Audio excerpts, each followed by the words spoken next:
Hello students, welcome to my class. हम अपने previous lectures में डॉक्ट्राइन ऑफ कंस्ट्रक्टिव नोटिस और डॉक्ट्राइन ऑफ इंडोर मैनेजमेंट के बारे में पढ़ चुके हैं। आज हम पढ़ेंगे डॉक्ट्राइन ऑफ अल्ट्रा वायर्स। अगर एग्जाम पॉइंट ऑफ व्यू से बात करूं तो सबसे ज्यादा इसी डॉक्ट्राइन के बारे में एग्जाम में क्वेश्चन पूछा जाता है।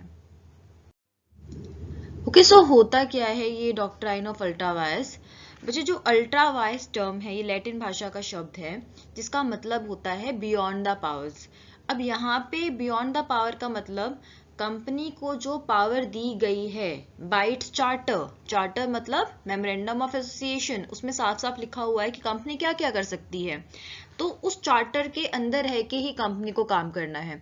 अगर उससे बाहर जाके कंपनी कोई काम करती है वो काम उसका इनवैलिड होता है, उस पावर से बाहर जाके हो रहा है तो उसको वॉइड माना जाता है। बोलते हैं सच एक्ट्स आर वॉइड। ऐसे सभी काम जो कि कंपनी के मेमोरेंडम के बाहर है या कंपनीज एक्ट के पावर के बाहर है, ऐसे सारे काम इनवैलिड होते हैं, वॉइड होते हैं। चाहे सारे शेयर होल्डर्स उस चीज के लिए मान जाएं, फिर भी उस चीज को आप सही प्रूव नहीं कर सकते हो।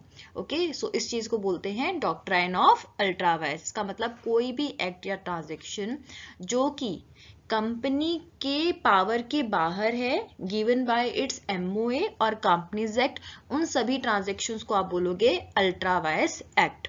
ऐसे सारे ट्रांजैक्शंस वॉइड होते हैं, सही नहीं हो सकते हैं। इसका एग्जाम्पल हमने लिया है यहाँ पे कि सपोज एक कंपनी है, उसका मेमोरेंडम कहता है भी कंपनी का ऑब्जेक्ट है मैन्युफैक्चर टेक्सटाइल्स, टेक्सटाइल्स मैन्युफैक्चर कर सकती है कंपनी। बट सपोज के डायरेक्टर्स ने जो फंड्स हैं वो रेस्टोरेंट बिजनेस के लिए लगाने शुरू कर दिए, तो ये जो एक्टिविटी है रेस्टोरेंट बिजनेस की, that will be counted as ultra vires to the company's memorandum of association और ये वॉइड माना जाएगा, ये वैलिड नहीं हो सकता। सो क्या पर्पस है इस डॉक्ट्राइन का?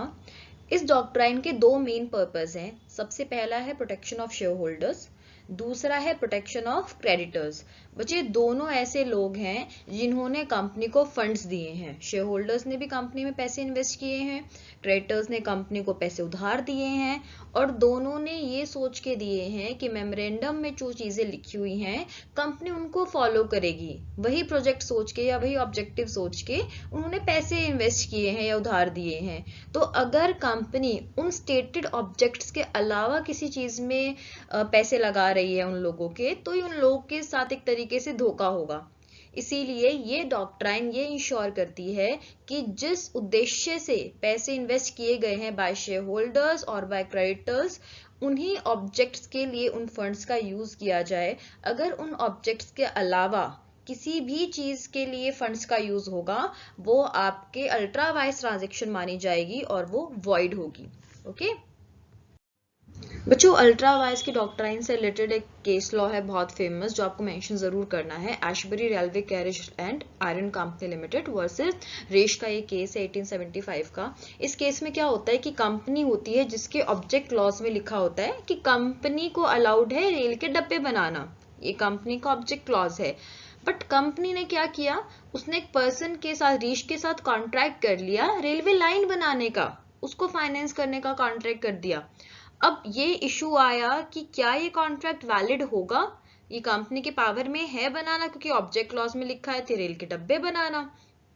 कोर्ट ने बोला कि रेल के डब्बे बनाना और रेलवे लाइन बनाना दोनों अलग अलग है, और ऑब्जेक्ट क्लॉज में सिर्फ रेल के डब्बे बनाने का जिक्र है, कहीं पे भी रेलवे लाइन बनाने का कोई जिक्र नहीं है। तो इसलिए उन्होंने ये बोला कि ये जो कॉन्ट्रैक्ट है वो अल्ट्रा वायर्स है कंपनी के मेमोरेंडम, मतलब कंपनी के मेमोरेंडम में जो चीज लिखी हुई है उसके बाहर का कॉन्ट्रैक्ट है, उसके अंदर नहीं आता, इसीलिए कॉन्ट्रैक्ट वॉइड माना जाएगा। इसका मतलब इनवैलिड कॉन्ट्रैक्ट है स्टार्टिंग से। ये केस लॉ आया, इसी की वजह से फाउंडेशन बनी डॉक्ट्राइन ऑफ अल्ट्रा वायर्स, जो आज तक हमारे कंपनी लॉ में यूज होती है। Now what are the consequences of ultra wires transaction? अगर कोई भी अल्ट्रा वायर्स एक्ट होता है तो इसके क्या consequences या इफेक्ट्स होते हैं आपको पता होना चाहिए। सबसे पहले तो इट इज वॉइड। कोई भी एक्ट जो कि मेमोरेंडम के ऑब्जेक्ट से बाहर किया गया है, जिस चीज की कंपनी को परमिशन थी, उसके बाहर जाके मतलब जिस चीज की कंपनी को परमिशन है ही नहीं, आपने ऐसा कोई भी काम कर दिया है, वो इनवैलिड माना जाता है स्टार्टिंग से।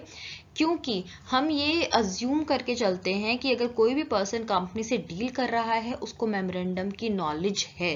अगर आपने ऐसे काम के लिए कंपनी को पैसे दे दिए जो कंपनी कर ही नहीं सकती, उसको अलाउड नहीं है, तो एक आप बोल सकते हो कि आपके पैसे डूब गए। क्यों दिए? आपकी गलती है, आपने ऐसे काम के लिए पैसे दिए कंपनी को। ये चीज हम already doctrine of constructive notice में पढ़ चुके हैं, सेम चीज है। So these acts can not be ratified. Ratified का मतलब होता है ठीक करना। हम कह रहे हैं ऐसे कोई भी एक्ट जो कि अल्ट्रा वायरस है उनको ठीक मतलब वैलिड नहीं किया जा सकता है। सपोज कोई एक्ट हो गया है जो कि अल्ट्रा वायरस है, इसके बाद अगर शेयर होल्डर्स मीटिंग करके सारे के सारे यूनानिमसली एग्री कर रहे हैं, मतलब 100% सब लोग एग्री कर रहे हैं कि कोई बात नहीं, हम अप्रूव कर रहे हैं इस एक्ट को, हमें कोई प्रॉब्लम नहीं है शेयर होल्डर्स को, फिर भी कोई चीज जो ऑलरेडी अल्ट्रावायरस हो चुकी है उस चीज को आप वैलिड नहीं कर सकते हो, आप लोग के पास ऐसी कोई पावर नहीं है। Next is injunction by shareholders. Injunction का मतलब होता है स्टे। अगर किसी शेयर होल्डर को, अगर एक को भी ऐसा कुछ पता लग जाए कि कंपनी कुछ अल्ट्रा वायरस एक्ट कर रही है जिस चीज की उसको परमिशन नहीं है, तो वो कोर्ट जा सकते हैं शेयर होल्डर और कोर्ट से स्टे ला सकते हैं जिससे कंपनी को रोका जा सकता है ऐसा कोई भी काम करने से। Next is liability of directors. देखो डायरेक्टर्स की ये ड्यूटी होती है कि वो इंश्योर करे कि कंपनी के सारे काम विद इन इट्स पावर हो गिवन बाय इट्स एमओए। अगर डायरेक्टर ही ऐसा कोई काम ऑथराइज कर देते हैं जो कि अल्ट्रा वायरस है और इससे कंपनी को नुकसान हो रहा है, इसके लिए किसको जिम्मेदार ठहराया जाएगा? डायरेक्टर्स को पर्सनली लायबल ठहराया जाएगा। कंपनी उस चीज का कोई भुगतान नहीं करेगी, डायरेक्टर्स लायबल होंगे। नेक्स्ट है रेस्टिट्यूशन ऑफ प्रॉपर्टी। मैंने आपको अभी बोला था कि अगर आप कंपनी से कॉन्ट्रैक्ट कर रहे हो, ऐसी चीज के लिए आपने कंपनी को पैसे दे दिए जो कि अल्ट्रा वायरस है, और मान लो कंपनी ने उस अल्ट्रा वायरस एक्ट के लिए पैसे खर्च भी कर दिए, उस एक्ट में कर दिए, अब आपके पैसे डूब गए। लेकिन इसका यहाँ पे एक एक्सेप्शन भी दिया गया है, अगर आपसे जो पैसे लिए हैं कंपनी उसका यूज कर लेती है ऐसे काम में जो कि अल्ट्रा वायरस है, या फिर आप उसको ट्रेस कर लेते हो। ठीक है, मान लो पहली चीज तो ये कि अगर आपने कंपनी को पैसे दिए, सपोज 10 लाख रुपए दिए हैं और वो अल्ट्रा वायरस एक्ट में कंपनी ने खर्च कर दिए, आपको वापस नहीं मिलेंगे। बट अगर कंपनी ने ऐसा कोई काम में वो खर्च किए हैं, 10 लाख में से कंपनी ने 5 लाख की लैंड ले ली और आपने ट्रेस कर लिया कि आपके पैसे से लैंड ली गई है, तो आप उस लैंड पे अपना राइट क्लेम कर सकते हो। दूसरा, मान लो कंपनी ने आपके पैसों का कुछ यूज या सारा यूज अपने क्रेडिटर्स की पेमेंट के लिए कर दिया। ओके, मान लो 5 लाख रुपए क्रेडिटर्स की पेमेंट के लिए कर दिए, तो 10 लाख में से 5 लाख तो आपने ट्रेस कर लिए कि कंपनी के जो क्रेडिटर्स हैं, जो कि भाई लीगल है वो चीज, तो उस चीज के लिए पेमेंट हुई है, तो आप क्रेडिटर्स के अब शूज में आ जाओगे कि वो पेमेंट आपका राइट है, कंपनी आपको पेमेंट करे। ठीक है, तो ये हमारे कुछ इफेक्ट्स थे अल्ट्रा वायरस ट्रांजैक्शन के। इतना हमें समझ में आ चुका है कि अगर सारे काम कंपनी को अपने मेमोरेंडम को ध्यान में रख के करनी चाहिए, कंपनीज एक्ट को ध्यान में रखनी चाहिए कि कोई भी चीज उससे बाहर जाके होती है तो वो अल्ट्रा वायरस कहलाई जाती है, जिसको हम वॉइड मानते हैं। ओके, और चाहे कुछ भी कर लो, सारे शेयर होल्डर्स एग्री कर जाओ, ऐसी चीजों को वैलिड नहीं किया जा सकता। आई होप आपको doctrine of ultra vires clear हो गया है। स्टिल अगर आपको कोई भी डाउट है आप मुझे नीचे दिए गए कॉमेंट सेक्शन में बता सकते हो। And thank you for watching. Don't forget to subscribe for more such videos.